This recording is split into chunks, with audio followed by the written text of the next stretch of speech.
Hello, everyone, and welcome to today's podcast with Whispers of Wisdom. And today is our guest, Kathryn Leeman, which I am so excited to have you here with me today because we just have a really deep connection and deep history. And so for me, having this conversation, this interview with you is just it's heart-led, heartfelt. And I'm just excited to be able to introduce you to my community here at Moon Rising and with Whispers of Wisdom, as well as my home base community. And so I just want to give you a warm welcome and allow you to go ahead and introduce yourself because you just have a depth of knowledge and wisdom within you. Oh, thank you, Shantel. I am very excited to be here. Was very honored that you asked, and we've worked together and played together, and it's been a journey, and it's just so heartfelt, so deep. So thank you.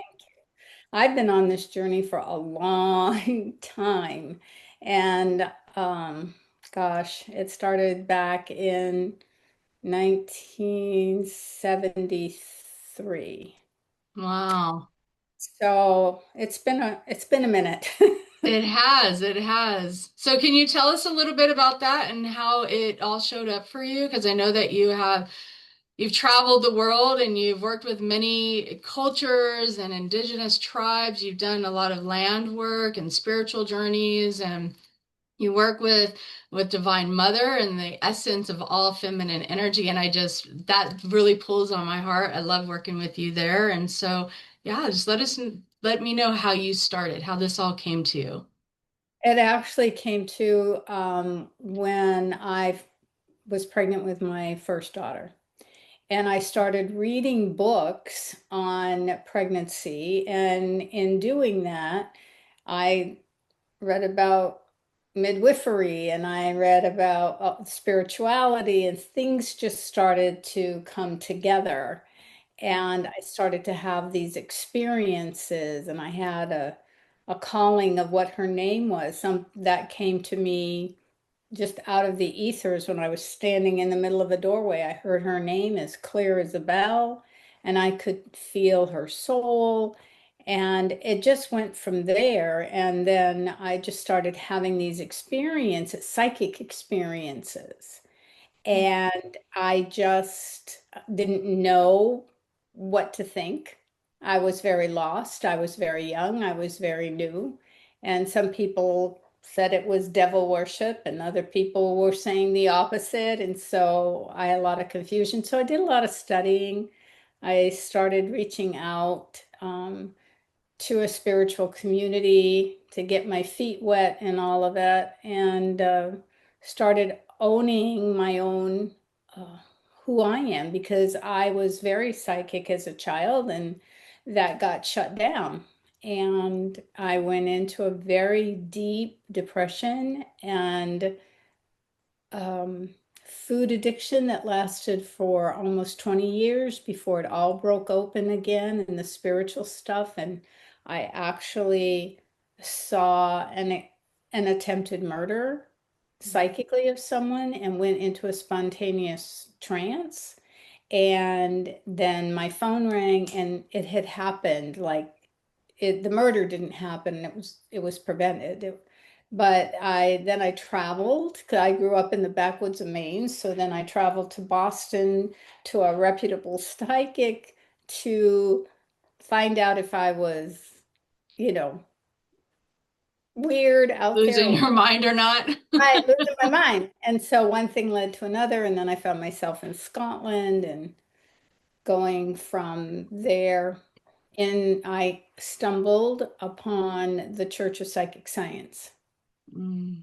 And they welcomed me in. They knew who I was the minute I walked in the door, which scared me. It's like, they said, "Oh, we've been waiting for you, Kathy." And I was like, "What?"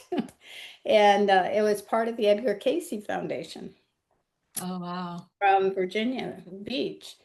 And they started training me and working with me. And then one thing, and I met shamans along the way and got adopted into um, a Native American tribe, an indigenous tribe in Southern California. and went through all the rites and passages to become a full-fledged medicine woman and working with shamans. And just one thing after another led me, as it has you, to traveling and giving spiritual tours to different indigenous cultures around the world. Yeah, beautiful. I always find your story fascinating when I hear it, to be honest. I know I don't share that with you, but I do because it's not often that you come across like medicine people that really have that true essence to their story. And so I always enjoy listening to yours. I do want to touch on when you were speaking about how you first started getting some of your psychic abilities and receiving messages and stuff, maybe for some of our listeners who are new to this, that are stepping out of their own spiritual closet, so to speak, that how you were able to embrace yourself, like you said, that you were able to not feel that you were crazy, but that you're actually embracing your own gifts. That is an excellent question because what I highly recommend, because this is what happened for me, is I found a spiritual mentor who did a lot of regression and a lot of deep work. A very reputable spiritual mentor who took me under her wing, Dr. Hazel Denning, and she had written several books. And she just schooled me and helped me to develop. And I had so many fears to get through because of so much persecution from past lives. The Hmm. Oh, persecution that's in the important too. witch and and all, all of the stuff, and even the persecution in this life. So I don't believe, I truly don't, that someone can do it on their own. They're not meant to. This is this is such a deep path. Our ego can't see the soul of who we are. It's only when we can be led into our deep inner self can we see the soul of who we are. So I really recommend finding a spiritual mentor like you or like me or like someone that they feel connected with, that they can begin to discover the truth of who they really are and take it from there. Let synchronistic events unfold that will lead them. Yeah, I really love that recommendation because I see a lot of comments around of how people can do it on their own and how, we shouldn't be gatekeepers. And I don't see being a mentor as a gatekeeper. I feel that we're creating and building community and tribes of people to come forward to support each other, to love on each other, to witness each other, and as well as to be mirrors to each other. And so it is important to know that you don't need to do it on your own. You're not meant to do it on your own, like you said. It's really hard for us to know who we are when we're trying to isolate and do it all for ourselves. And I think throughout history, that's what kind of got us to where we are now, is being individual and separate versus coming together and having community. So great, great Absolutely. points. Yeah. Absolutely. If we were meant to do it by ourselves, we'd be on a planet all by ourselves, and we're not. So we're all soul connected. What is in the one is in the whole. The many in the one and the one in the many. And you can't separate from that, no matter how much the mind would like to. But eventually it doesn't work. And people come around and see that. Yeah. Yeah. So traveling the world and meeting all of these amazing people on your journey, I'm sure. And now you are in the States and you're on the East Coast now. I met you here in California and you've traveled since I've known you. And I just on a personal note of how we met is that you have been my husband's teacher and mentor and friend for 20, 21 years now. Is that right? Yeah, so Maybe a little longer than that, right? a little longer than that. And so when I came into his life and I had my own healing that I needed to do, and he introduced me to you right away as soon as that started showing up. He's like, this is where you're going. And you were my first intro to the spiritual realm of people. And I mean, I knew of things prior to, but that is really when my gate opened. And so, Yeah, and getting mentored and having taken classes with you, and we just did our own 1 year program together last year of Right. natural mysticism, and that really just opened me up to so much that I now teach and bring forward, and is a part of my personal practice. So, would you like to talk a little bit about that, of what you offer and what you do now, and as your own as a mentor and teacher yourself? Well, natural mysticism was born out of myself working with Dr. Angeles Arian, who is now an ancestor, and she wrote a lot of books, and the one in particular was The Fourfold Way. And then studying with people like Carolyn Mace and different indigenous people, Martine Prechtel, and so many different shamans and the works that they've written. And natural mysticism came about because I was told many times in different cultures that I walked the braided way, which meant I took many different modalities and I braided them all together from all over the world because they're all saying the same thing, but they say it in their own way. And so when I could see the common thread, I brought it in and put it all together. So, natural mysticism is about walking the mystical path with practical feet. It's not a woo-woo, as you know, it's not a woo-woo class, right? It Hmm. is really how to apply spiritual aspects while you walk the earth and how to be in harmony with the seasons and the archetypes of the season and what are the ancestors saying and how to make it practical so that you don't have to feel a division between your spiritual life and your practical life. How can you walk with your feet on the good red road with your mind in the blue ribbon road of spirit, but your heart in the centered, balanced place of both? And so when you can do that, then you're walking in harmony with your soul path. And so that's what I've been teaching. I also offer healing heart and soul retreats. And that's where the Divine Mother comes through and works with people individually and collectively all weekend. It's a weekend kind of retreat, which we're going to be putting together for the spring. Hmm. And many different types of retreats. I have stopped doing international travel right now, taking groups on spiritual pilgrimages due to the circumstances in the world right now. It's not safe to really travel and do Hmm. deep work, spiritual work.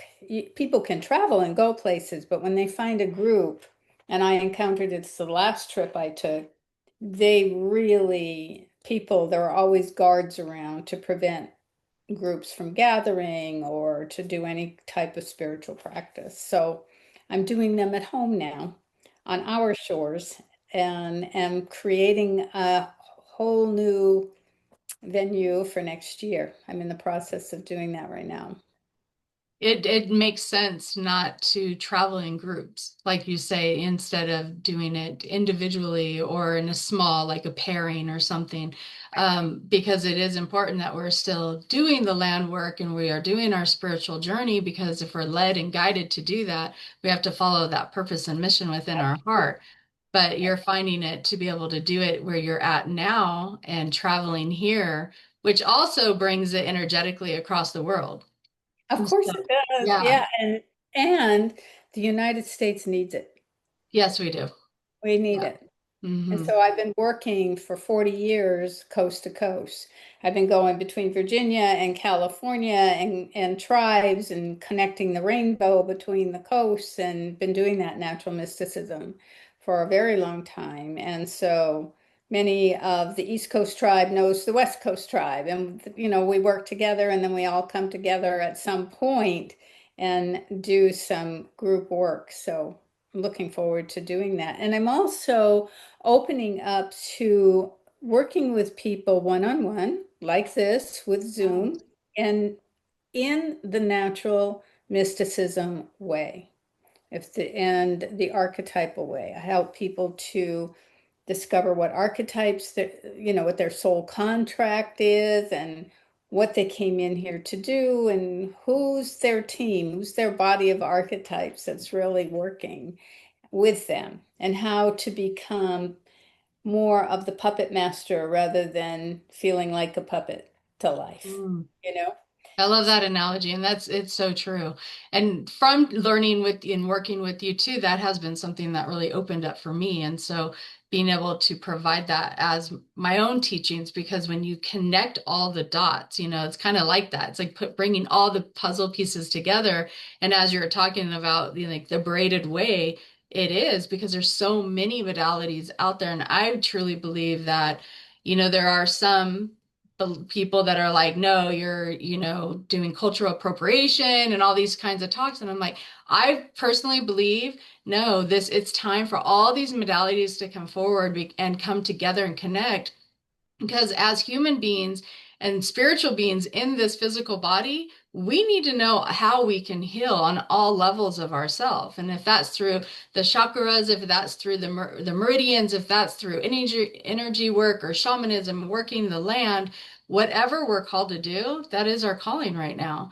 There's Right. just this opening that's happening. And so having people stepping forward to say, yes, come and learn. I love that. And Zoom now is going to open you up so much to be able to connect to everyone across the world, wherever that you choose to connect. Um, Mhm. so can we go back a little bit and talk about your experience with the mother? Oh, let's see how brief I can keep that. Because I've had many experiences with her at this point, and with you, and it just is always so beautiful and so insightful and on point, of course, and you feel that shift. And I've been able to introduce it to a lot of people here in my personal community. So I'm loving that you're able to share that Oh, thanks. Well, I had quite the experience from, and this was in 1992 with the Divine Mother, where I was really working. My PhD is in transpersonal psychology, and wanted to really go to a conference that was taking place over in Prague, which was then Prague and Czechoslovakia back then at the end of the Solidarity movement. And I went. I got invited to go, and I went, and I got a scholarship so I could go. And after the conference was over, and I met a lot of people from around the world, and shamans and healers and teachers, and then 13 of us boarded a little school, kind of a broken down Volkswagen bus, and started traveling, because back in the solidarity movement, people would wear armbands with a mother's face on them. And it's called the Dark Madonna because she was originally dark skinned. As I tell people, she wasn't any white girl, okay? She was dark skinned. She was born in Africa, all right? So, um, so we went around taking barbed wire off, putting pieces back together, looking at where we could work with that archetype as well as the archetype of the Green Man. Came upon a church in Alauting, Germany, where there was a little, it's kind of like Lourdes in France. Um, it had crutches and wheelchairs and stuff in the corner where people had received instant healing.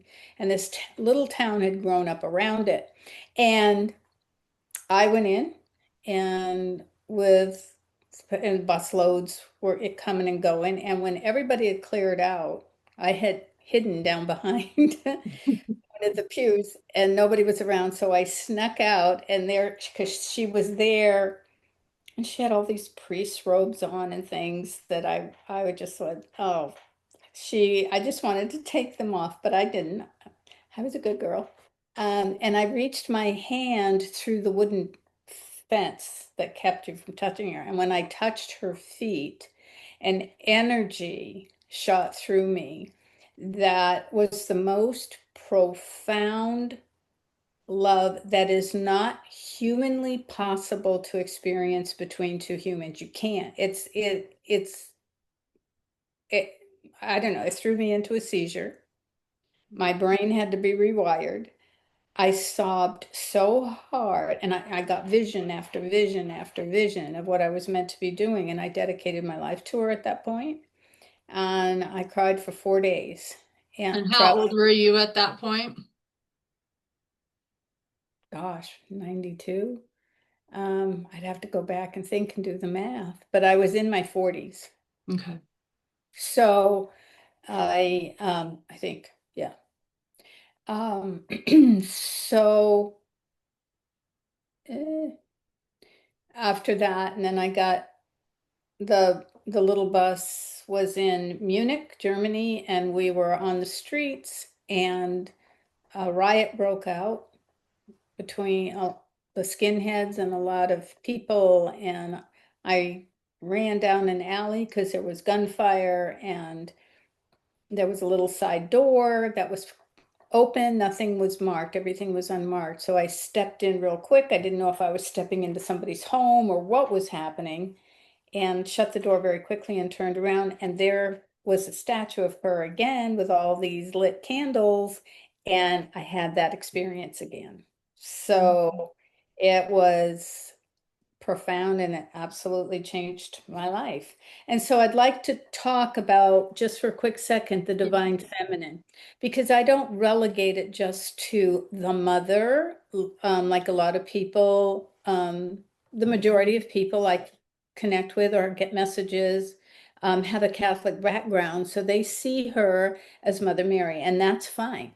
Some people have been Asian culture and see her as Kuan Yin, or it's the divine feminine collective. There's no one particular being. It's an archetypal energy where the divine feminine as a whole, before it becomes a particular being, has this information, has the love for, all of humanity and nature. And that's what I have worked with her to expand, to connect into. And that's what I connect into and let her love just flow through. And as you said, many people in the room sometimes can feel that love coming through. And Yeah. usually we pass out Kleenex beforehand because they get used. I've done both on Zoom as well as in person, and definitely in person, the whole space fills up with that love, and you feel it. There's a shift. There's an absolute shift that happens. I mean, and there's a physical shift within you that occurs in your voice, and everything kind of has a different side of you that shows up. On Zoom, I think people have to really tune in a little more. And Mhm. if they allow themselves, they can. But we know energy defies space and, Right. all of that, however, in distance. But it's up to the person to truly connect with the essence of it. And if you do, it's powerful, either way. And so yeah, like I said, I've been honored to experience it, and I highly recommend it. I remember, I just got to share this. I remember being there with you at the center and getting ready to do that. And I told you I can't do it because I had a bad cold, and I couldn't stop coughing, and I couldn't stop blowing my nose. And how am I going to do this? And I would try, and I'd start hacking, and I said, okay, I can't do that. And I heard her so loud and clear, you may have a cold, but I do not. Get out of the way. And I went, okay. And then she came through, and I don't think I coughed or sneezed or did anything the whole. You, it was funny because when you were flying in, and I told you if you're sick, and I think you were driving through a storm on the East Coast, and you were like, I'm going through this crazy storm and I'm sick, and I Yeah, was like, if you need to cancel, reschedule, we're good. And then you're like, let me get back to you, and then you came back, you're like, nope. And you said, she's like, you have a cold, I do not. You're going, and yeah. all would be well, and all was. And then you got there and you were sick, and the interesting thing was, is we set you up. I had you set up and tissues and all the things, and you had to wipe your nose and all that. And even the audience kind of commented how they were so like mesmerized by what was happening. They didn't even realize how often you were wiping your nose and you had like a pile of tissues right there, but nobody even noticed it because everyone's just in that energy, which is, it just consumes you in such a beautiful way because unless you're truly open in the heart space, it's difficult. A lot of people aren't, which Mhm. is, we're working on that collectively right now, is opening our hearts to others. And so when you can be in the space with a gathering of people that are like-minded and want to be heart-based and heart-connected, it truly is an experience to endure. Even if you're not there to channel mother, it's just gathering as people, but definitely watching you transform in that in a sense, because you go into channeling or trance, like you're both, right? You're And doing, I really don't like to call it channeling because you people have a prefer chant, way of, trance. you know, I just go into a very sacred space and place within my own soul, and I ask to become the Holy Grail, the little hollow bone, and then I'm taken to a whole nother level of energy and completely surrender Mhm. and allow that to happen. One of the things that I think why people in the communities, when they're, excuse me, when they're together, they immediately feel safe. Mhm. And that's why they're able to come up and ask the questions and get an answer from the mother Yeah. of us all. Because oftentimes out in the world, they don't feel safe. Like I didn't feel safe when I first started. So Mhm. there's just this feeling very safe and very wrapped in love. And that's why when she and I do the Healing Heart retreats, each person gets to sit in front of me and I come around behind them and wrap and put my hands over their heart and just channel that energy right through.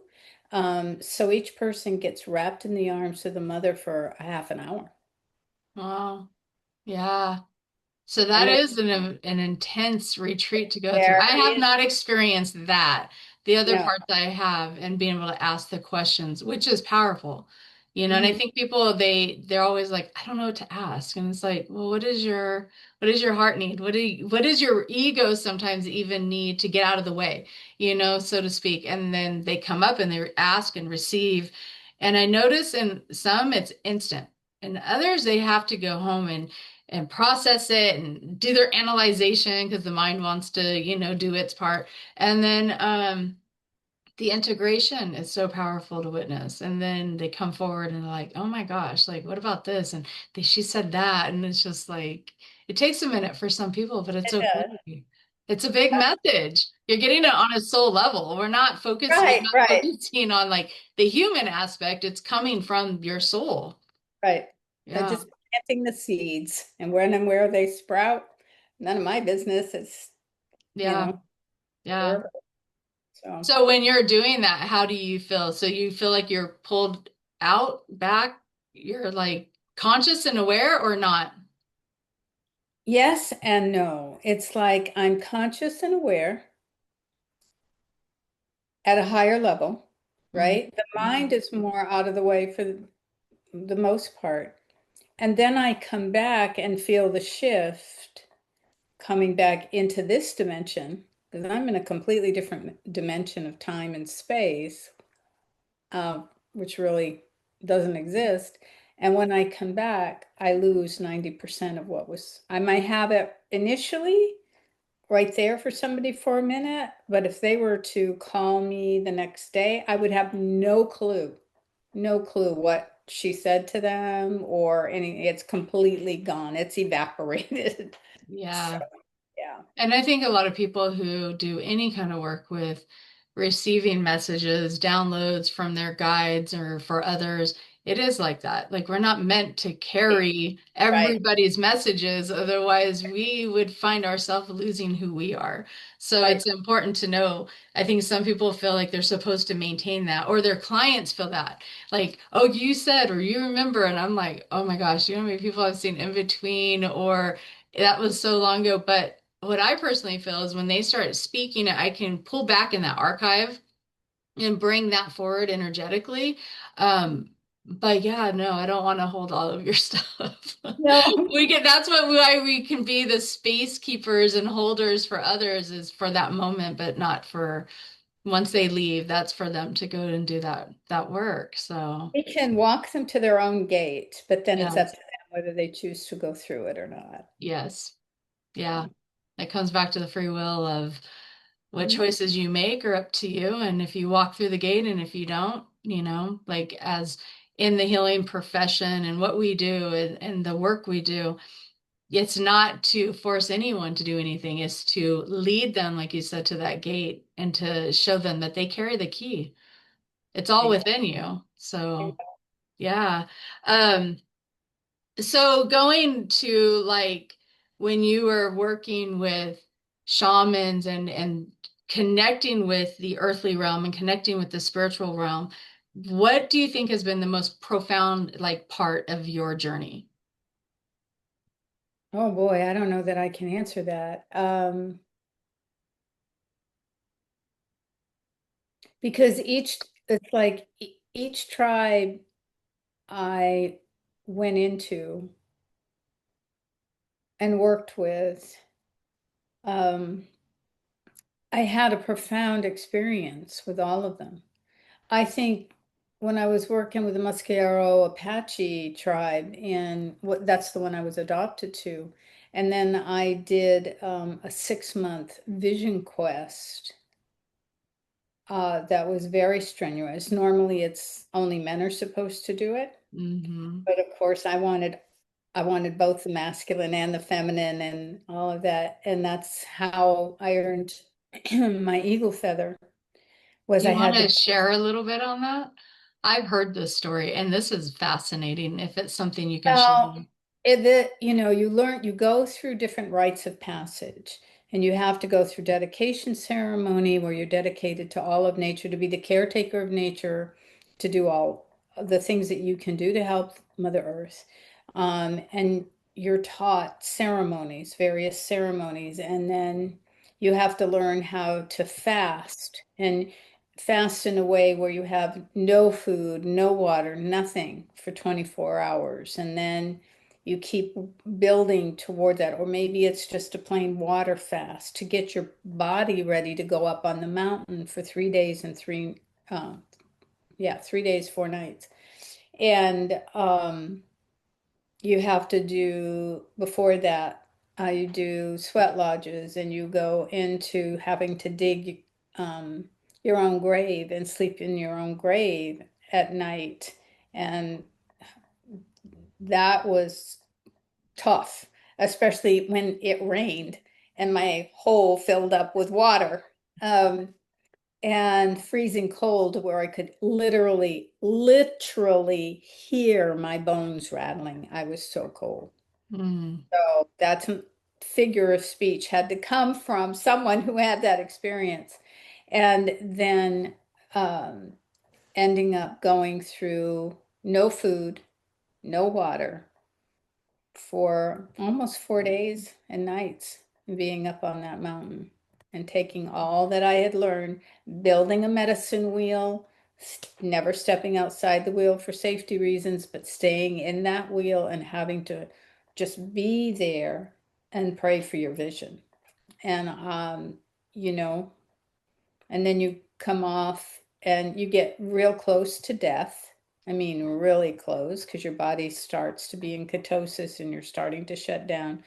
Then you have to disperse your medicine wheel and walk down the mountain and meet your medicine man or woman at the bottom. And they give you your first drink of water, which, by the way, I couldn't wait to get. And it tasted horrible because there was so much detox in my mouth and my body. Oh, it was horrible. Um, and then they take and they do a celebration, like a birthday celebration, um, and where people come and it's a community event because while I'm fasting and going through this, the tribe is drinking for me, they're eating for me, they're dedicating all of that. And then they come at the end and give gifts and I'll ask somebody, okay, who ate the peanut butter and jelly sandwich? And a hand would go up. So the tribe is very connected that way, we're a unit.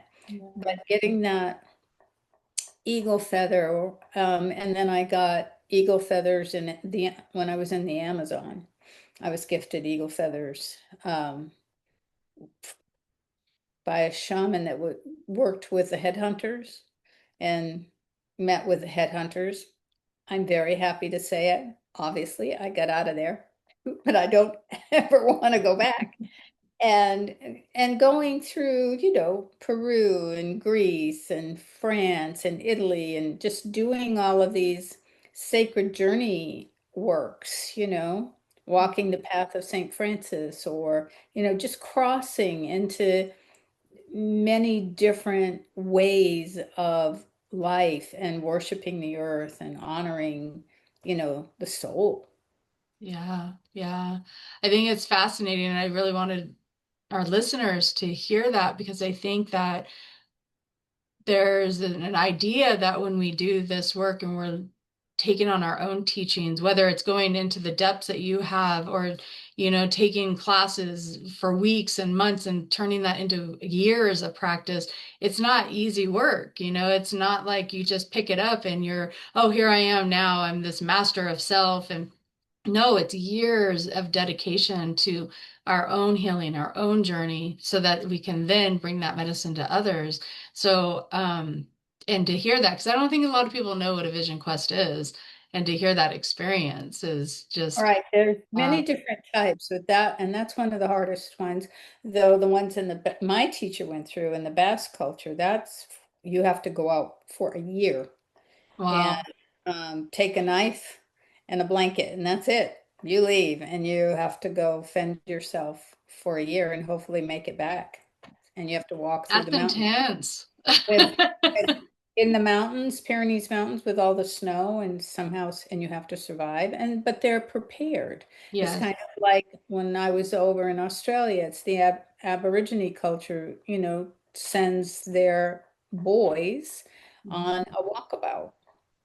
They often say women don't need to do vision quests because their vision quest is childbirth. Mm, That's they feel oftentimes that is even harder, the pregnancy and the childbirth, than going out and doing that. So yeah. they feel they go through their own rite of passage when they become a mother. Yes. So Well, we're the portal of life. And so that exactly, totally makes sense to know that we are. And that is a rite of passage for all women. And to yes, know that it is a sacred thing that we're doing. We're creating, we're creators. right. Um, yeah, so my closest that I went on a retreat with Moon Rising to Montana this summer, and we were doing a Lakota sweat lodge. And that I wasn't able to go in because I was on my cycle and women aren't able to go in. And so I was a Right. space holder and doing all of that. And it was very interesting what I was processing on the outside for That's them. right. And That's so right. it's all interconnected. And then when it was all said and done, and all the women, I think they went through 4 or 5 different um, heats, like the stones being brought in. Called rounds. Yeah, Yeah. I do the Lakota sweats. I mean, I haven't Okay. done it in a while because I can't find one anymore, but that's the one I do. Yeah, and so at the end of that, I was smudging, and then I walked over to the fire, and this energy just came up, and I started working. I was transmuting, I was processing it from above and below, and just doing this cycle. And the shaman that came out, I could hear her, and my eyes were closed, and she was like, "Oh my gosh, what is she doing?" It's so powerful because it was just this building, and then when I looked, I finally opened my eyes. They were all standing around. And I was like, oh my gosh. And I'm like, lift your arms up, feel into it. It was so beautiful. It's so powerful. And Mm, yeah, so whether you're in it or out, like you're all doesn't connected. right. Yeah. Exactly. I Deep often earth call it the healing. Baba Yaga fire. When we did, I used to do a lot of medicine woman retreats with the Sweat Lodge, the Inipi, up in Big Bear, Mm, up in the mountains in Big Bear. And, we would call them Baba Yaga fires, and we would just, do wow. the And I typical. know we've talked about having our own retreat with that, with our tribe, and that would be wonderful to do. So, yeah. Um, Let's see. I have another question. So with everything, as we kind of touched on the collective and where we are and everything, what, if any, do you like any advice you have for people as we are, feeling? I feel like our culture, our country is very divided, right? Obviously. And so there's those who can really hold the space for it. And I know, like for me, I tell people, you can't feed fear with fear. You got to do the opposite of the spectrum. You got to give it courage and love and compassion to really bring in that balance. And then there's others that get so consumed by fear or anger and everything. And so, what's your advice for people that are listening? Well, that is to really stay connected to your own inner peace.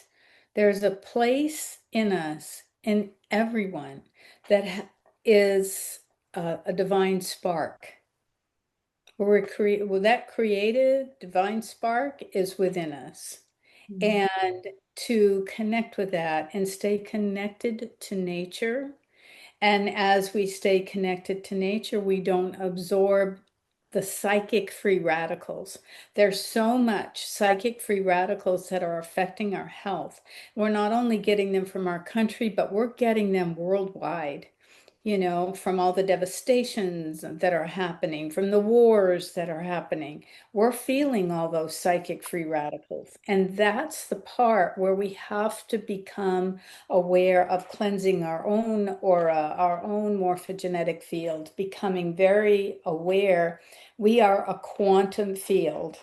And I work a lot with quantum physics, as you know, and um, we have to understand that we have to be in control of it and help to eradicate all of that, those psychic free radicals, because we don't serve anything. If we're caught up in the fear, we're adding to the fear.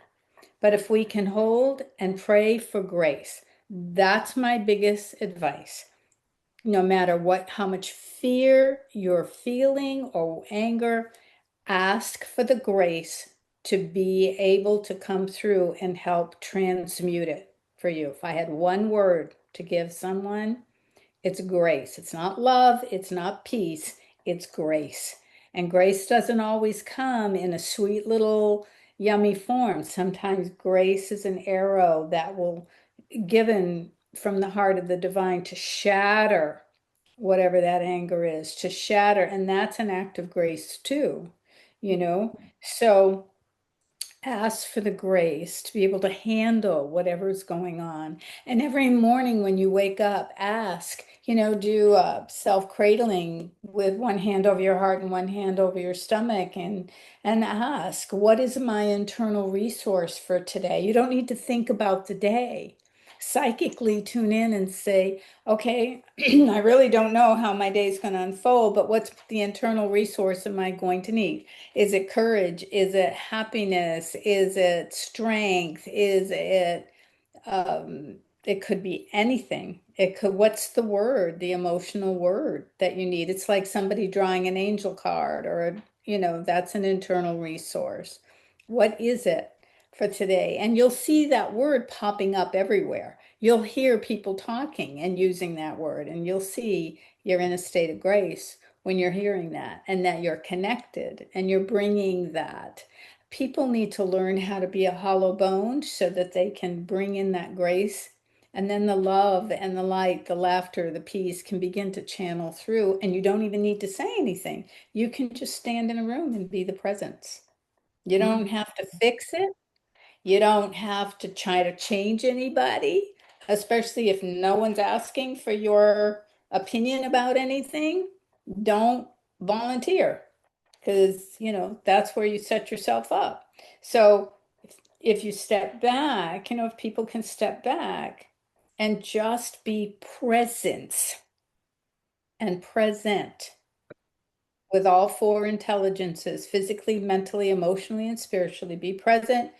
Be in your own little sacred hoop. Think of a hula hoop and be in the center of that hula hoop and don't let anything come inside it.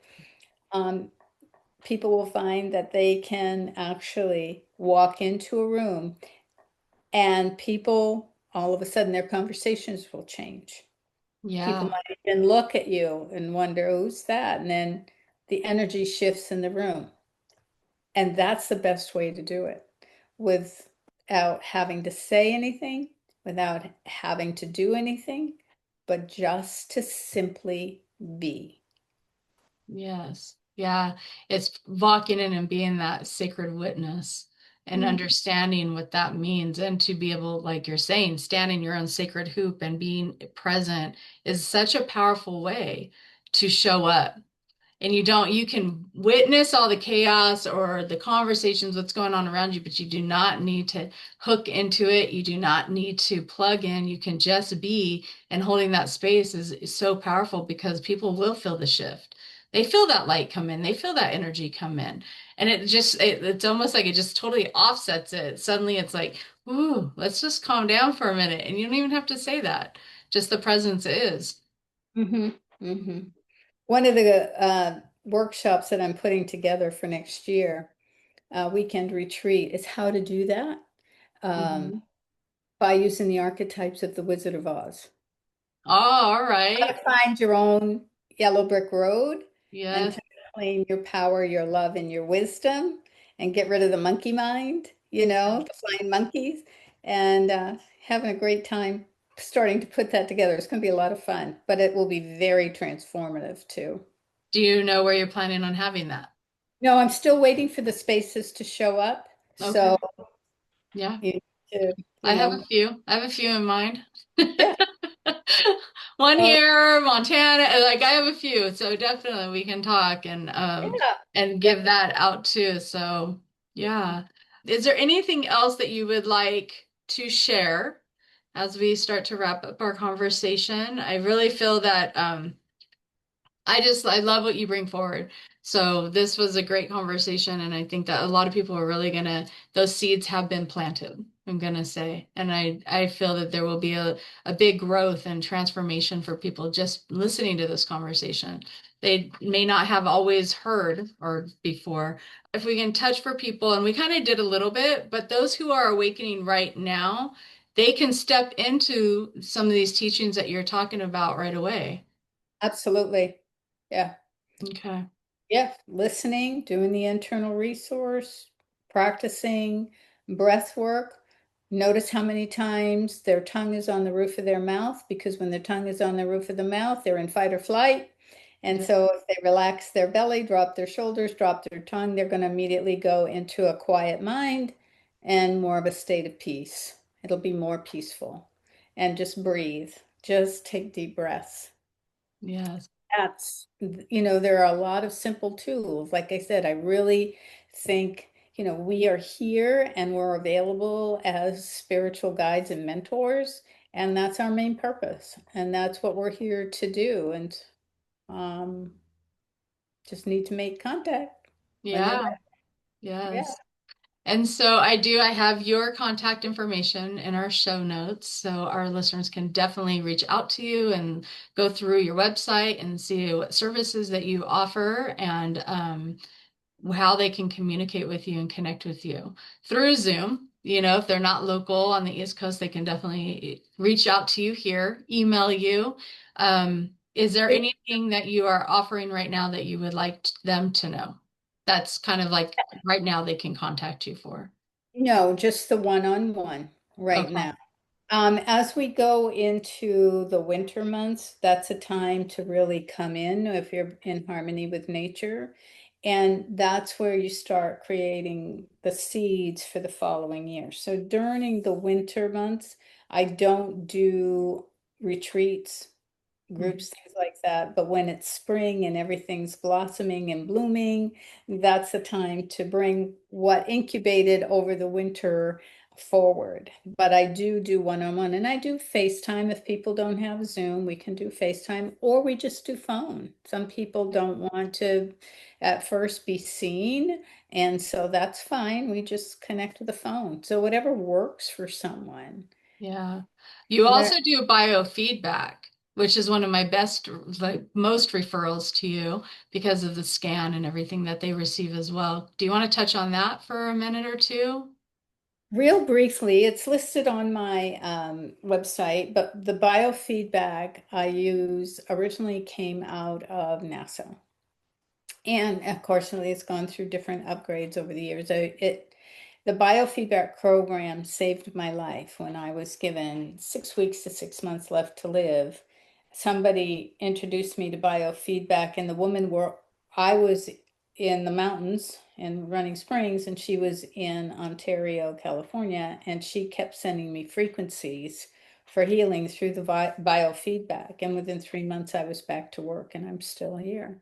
And Yeah. so the biofeedback reads 62 million bits of information on you in 3.5 minutes to determine physically, mentally, emotionally, and spiritually what is out of balance and what needs to come into balance, and to clean karma off, to clean and balance auras and chakras, to help the body come back into balance. It doesn't override your system. If somebody needed a boost to their liver, it would send frequencies to the liver to wake the liver up to do its job, that sort of thing. So nothing overpowers the body, and there's no harm that can be done, because if, for instance, the liver didn't want to be worked on that day, it would say that, and we go and we would do something else. A little alarm would come up and say, "Oh, okay, we're not going to touch this today. We're going to go over here." And so it works on the emotions. What are coming up?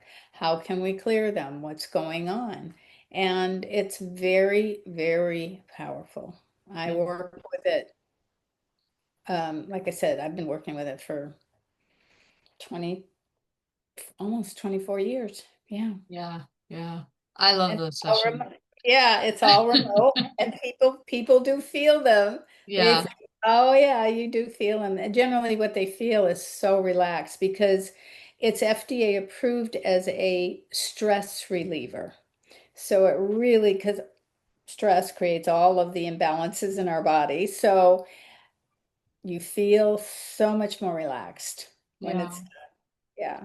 It's interesting because as a Reiki practitioner and shamanic practitioner, because I can journey and travel into the body and do all those things and see in the quantum and all that. But when I receive the the biofeedback, it feels very similar because I'm very in tune physically. So I'll tell you, okay, you're working on my emotions, and then I'll feel like I'm gonna cry. I've told you that, and you're like, oh, you're so sensitive. But then you get the report back, and that's, I think, for a lot of people who are in the head, like they need that too. It brings them both. You get the spiritual, and then you get the machine. So very good, very good. Um, and so I do want to wrap up our conversation, and I want to give you great thanks. And I do want to ask you possibly to come back and maybe do a channeling with Mother at some point to see if there's a collective message from that level. But definitely, like, I appreciate your time and all of your wisdom, and I hope to see you back here again. Well, I give great thanks for this opportunity to see your lovely face and Uh, us share our energy again. And I give great thanks that you asked, and we were able to make it work out. I know, huh? Against certain odds. It was very interesting with the internet this morning. We're like, we're going to meet at 10. We kept trying to switch it, and it was like, nope. Then 10 o'clock, it worked. Oh, So I give thanks to you, Catherine, and we will see you oh, soon. all right. Blessings.